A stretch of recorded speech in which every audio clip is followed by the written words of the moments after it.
Isabelle Cherney was standing in a room full of strangers at a women's club, newly arrived in Omaha from Switzerland, when another woman asked her what she did.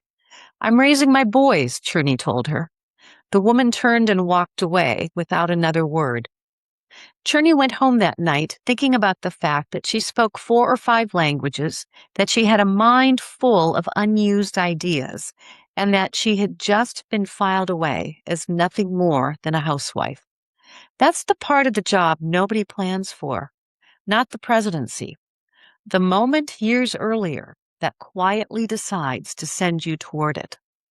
None of the women in this piece got to a presidency by a route anyone could have mapped out in advance.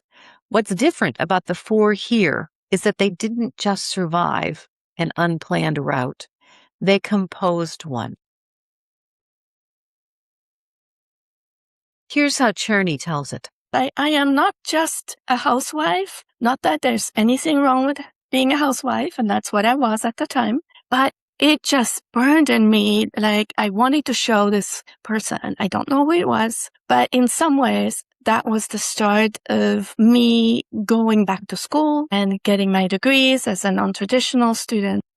She didn't go back to prove that one woman wrong. She went back because the moment made something visible that had been sitting there unused the whole time.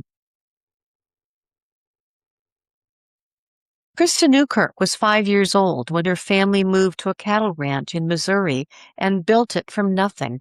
She was 8 when her father died suddenly. My father passed away suddenly when I was 8 years old, and so that left my mother with a 15-year-old, a 13-year-old sons, and then me, and 200 head of cattle and 3 horses and a myriad of pets and such. And so I took on a lot of responsibility at that age. My mom had to go back to work, and I would come home and often, split wood or feed cows or make dinner. And at a young age that I could do a lot more than I thought I could do. The lesson that followed wasn't one she chose. Hardships are not forever, and also the good times aren't forever, and you just have to kind of take it and realize that life has those ebbs and flows.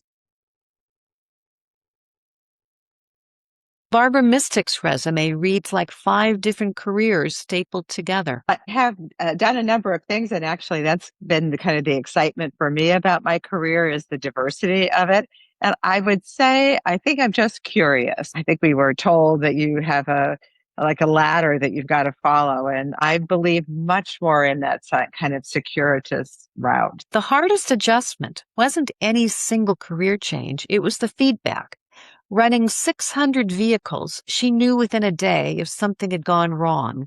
Running an academic program, the results took years to show up, if they showed up to her at all.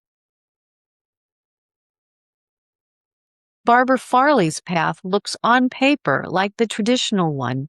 She's careful to name it that way herself. I came through what at the time was a very traditional path to the presidency. She's the first woman to lead Illinois College in its nearly 200-year history, its 14th president altogether.